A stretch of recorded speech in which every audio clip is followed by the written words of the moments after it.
All right, we're back out here at Denmark Drone Park.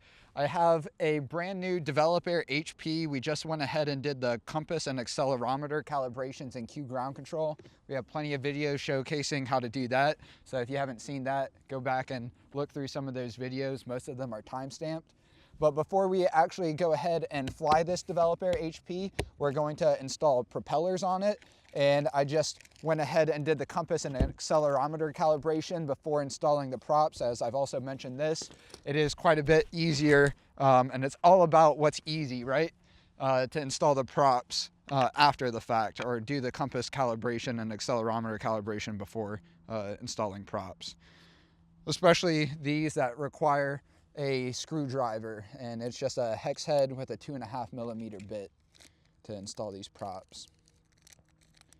So bear with me as I go through prop by prop, and then we'll take off with this developer HP actually using the iVue RC app. So this will be our first ever customer model going out to a customer that's flight tested with the iVue RC app, at least before QGroundControl or Mission Planner, you know, the open source alternative. So let's see, am I going to get the prop direction correct? Clockwise, we'll go on the front left. Yep, that's correct. So clockwise, front left, rear right, counterclockwise, front right, rear left.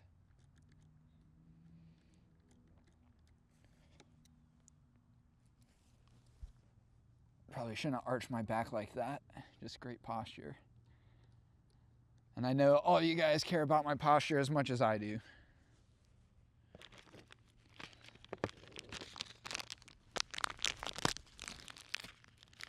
I was about to say these are how these props come new. I already removed the other 3 props from their bags, but they also come in boxes. Just trying to minimize the trash that we bring out here to the drone park, even though there are a couple trash cans.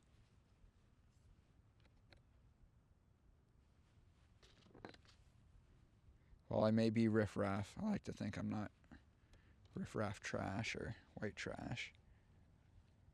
You guys will be the judge of that, though. Actually, you know what? Only God is good enough. No.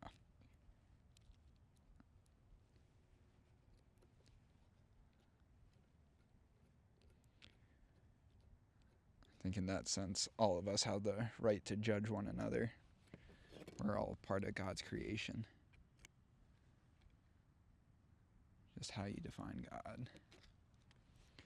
Philosophy 101 with Jacob. Boring.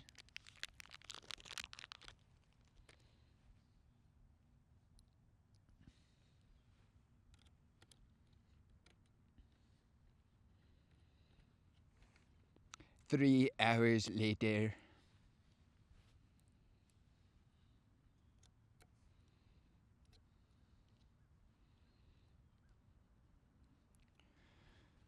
Alright, all these are looking good so far. Haven't made any glaring errors. It's always the ones that aren't glaring that prove to be problematic.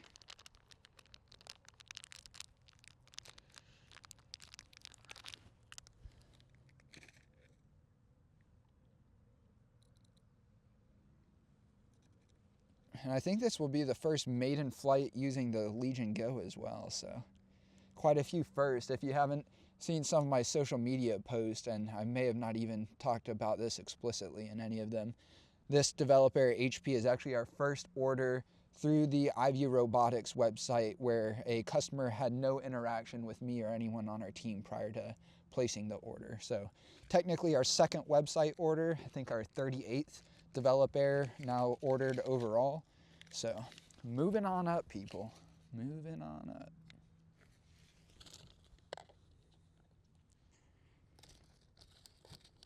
All right, the moment of truth is about to commence.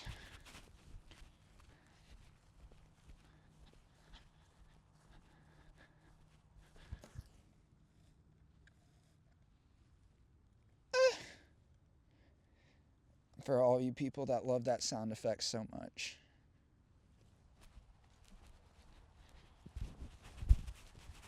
All right, instead of going back to the Les Brew for this one, we'll just camp out here at our little makeshift station. Gonna make sure this radio doesn't come unplugged with this definitely not excessively long cable. Make a great, nice little seat out of this case. What a great form factor, this Legion Go. If only it had a radio built in. Someone should build like a handheld PC specifically for drone control. We're on it, people. Easier said than done. Like making a prosumer drone product. Alright. Wants to find a serial port, and it's not finding it, but it's definitely showing a connection there. Let's see if we eject all of these and refresh. Don't have QGroundControl open still, so there we go. All right, just zooming into the developer HP's position, gonna go into full screen mode. We're already in loiter flight mode as indicated, so let's just go ahead, try fly, arm and fly drone, take off to 10 feet. Drone has failed to launch while armed to guided mode. Okay. Let's see if I try loiter flight mode and just try taking it off manually. So I'm going to enable the gamepad on this Legion. Should now just be able to select arm. There's an error while sending command. So maybe there's still some sort of configuration or setup that needs to be done. I'm going to go ahead and disconnect in the iVue RoboControl app and let me go over to QGroundControl and see what messages, if any, I'm getting here. And if I'm able to arm and take off here, then we're having some new problem in the iVue RC app. So it looks like we're getting a ready to fly message here. Let's wait for the connection to finish establishing here, just as indicated by the green line up at the top. All right. So let me just try takeoff. And you know what, before I do that, let me verify the joystick is enabled here. Throttle seems to be correct, so I may have to hold down the throttle stick, but let's see. Should just take off to 10 feet. Guided flight mode. Armed. Disarmed. So it disarmed itself right away, just about. I don't know exactly why. Let's try putting it back into loiter flight mode. And let's see if I configure some of these joystick buttons to arm. So I can do L1 and R1 at the same time to toggle arm. And let's try that. Arm, yaw, RC4 is not neutral. Roll is not neutral. Yaw and pitch are not neutral. So let's go back to joystick. They all look neutral to me, so we may be having a radio configuration problem. Let's try once more, just to take off. Guided flight mode. Armed.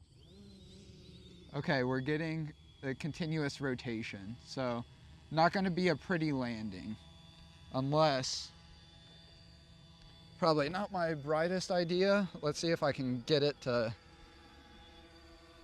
come down,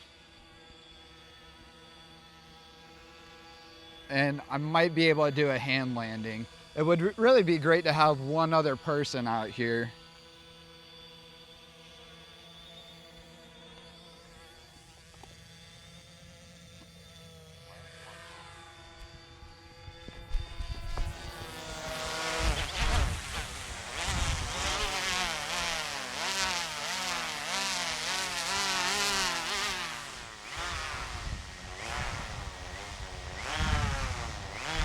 Do not try this at home, kids.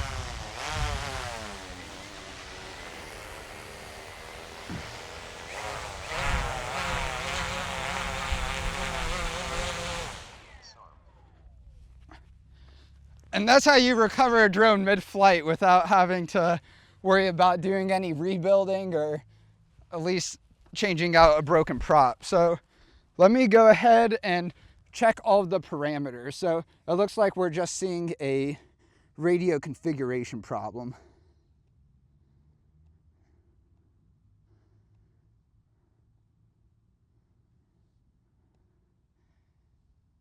Not just putting my life on the line for our drones, putting my life on the line for the content people. Not that my life was really at risk there. Maybe a hospital visit, but nothing new.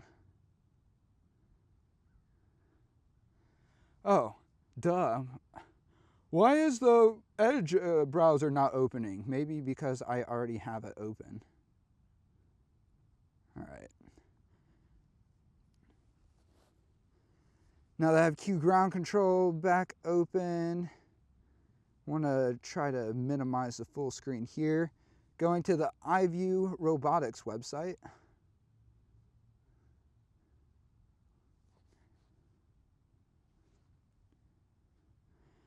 And going down to the download section, base XE and HP, and we're just going to look at the base parameters. That should have everything that we need to verify the parameters are set up correctly. All right. And QGroundControl doesn't actually have the ability to review all of the parameters that we need, at least specifically those set up with this transmitter radio. So Mission Planner. I was just thinking I set these in the office, but in Mission Planner you have to select write parameters, and I don't think I ever selected write parameters now that I think about it. But it could be another issue, just causing the same outcome in the continuous rotation. No, don't want to update Mission Planner right now.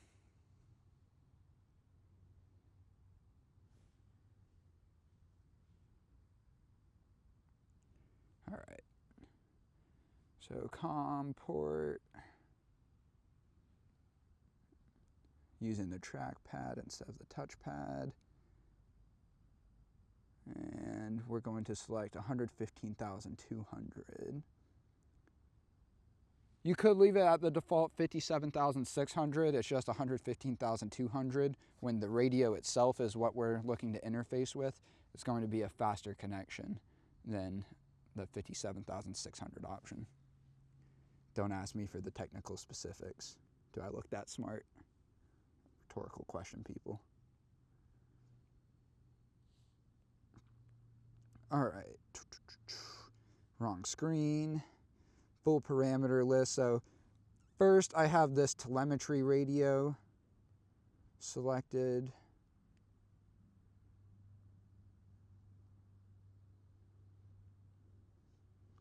And I think the parameter that is not set correctly, let's see, yeah, look at that.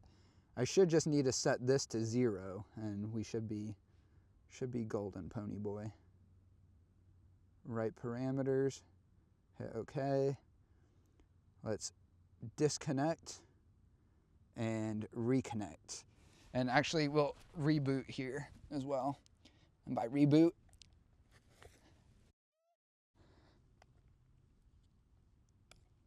necessary. And it's a tight fit. It's not putting it in its problem, it's pulling out.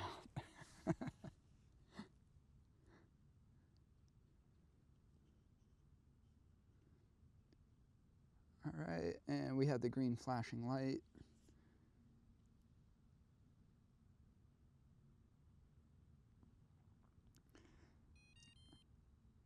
Wow, shouldn't you double check that this sort of configuration is done correctly ahead of time?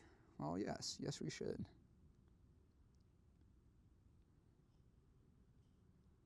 But where's the fun in that? This would have been a much shorter, much more boring video.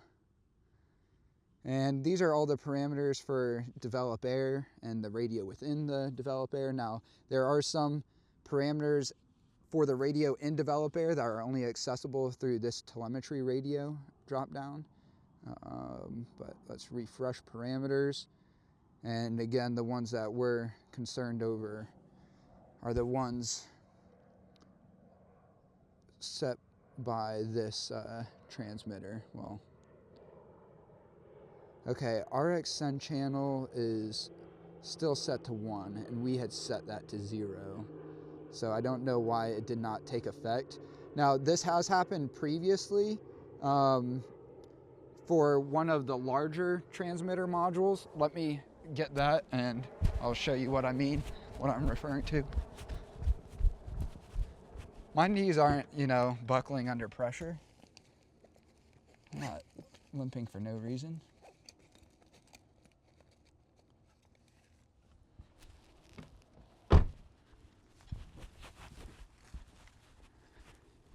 So this is basically the same radio that's plugged into the Legion. This is just able to also go within a 3D printed module case or enclosure that then snaps back into snaps into the back of a transmitter style controller, like the Radio Master Boxer that comes standard with Developer Mini, at least for now. Let me go ahead and actually just see if I plug in this radio. I'm going to disconnect if the parameter is actually set to this radio, or if it's just sending the parameter to that radio via this radio. So I don't know if that made sense how I explained it, but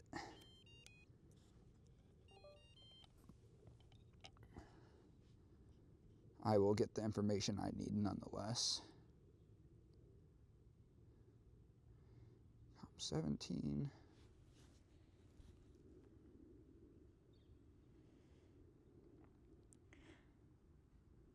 Dun da da dun da da dun da da da.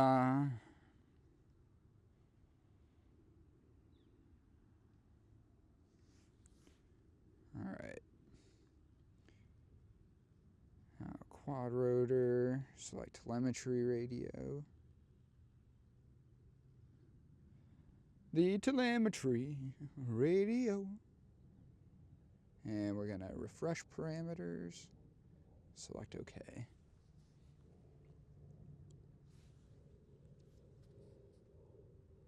No need to be so snotty, Jacob.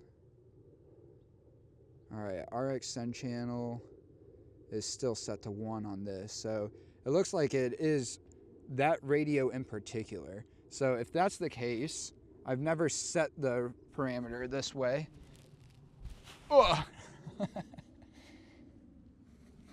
Going to unplug the Developer HP, open up the top cover, which I'm going to regret doing, but let's see, give you a nice inside look. As far as having 4 discrete ESCs, that's a pretty clean build wiring wise. May not look it, but you'll have to take my word. And not the one that's the bird. I said, haven't you heard? Developer is the word.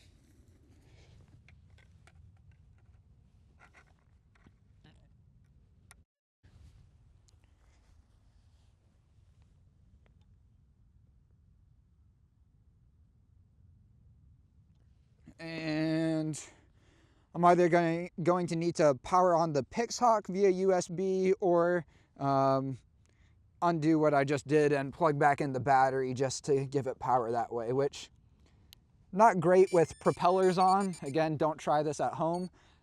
It's, I guess, a repeating pattern in this video, so leave it to the professionals.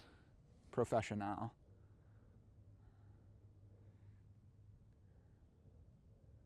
All right.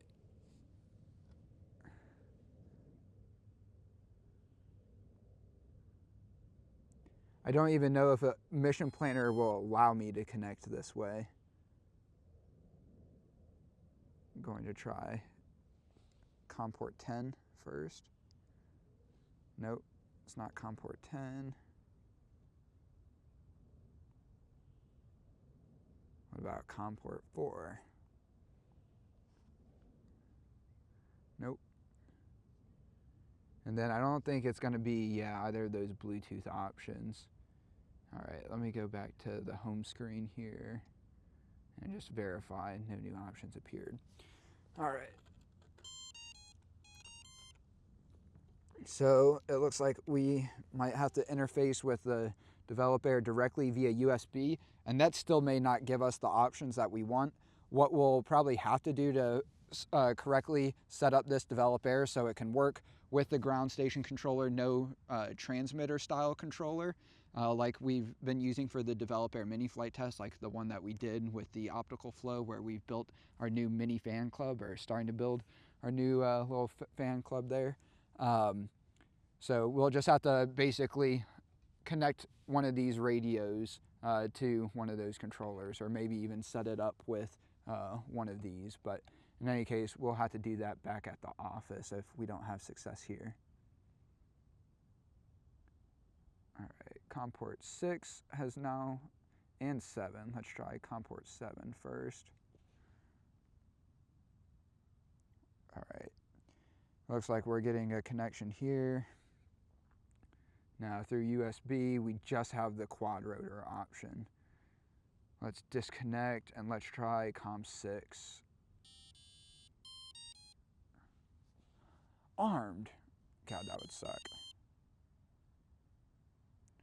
Okay, so COM 6 is also working. I don't know why 2 COM ports show up. That's not something unique to developer. That's something just working with Mission Planner and QGroundControl I've noticed.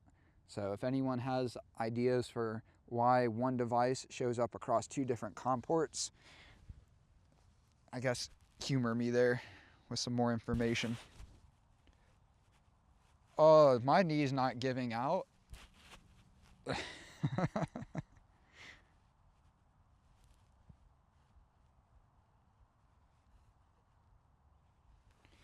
thing I have a long ass cable. Uh-oh. And of course, I say I have a long ass cable, and then I move the cable in such a way that disconnected it. So now I'm having to wait for that connection again. And hopefully I don't move the cable in a way that I lose connection. Patience, young Padawan.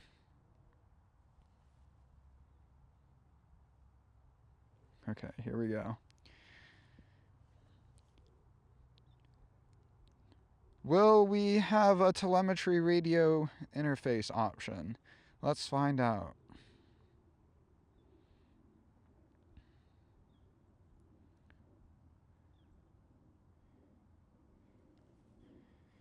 Dun da da dun da da dun da da da. Nope. All right, well, you saw this developer HP Takeoff today. Let me go ahead and unplug the battery before I get too much further in closing out this video. We'll be back out, maybe not here, but somewhere, one of our test flying locations, before we send out this developer HP Monday. Make sure it's all in great working order. As you saw, flight ready, but just a radio configuration problem that we've addressed in other developers, just didn't make its way over to this one. So I guess appreciate you watching. Stay tuned for the next video and you'll catch me then. Thanks.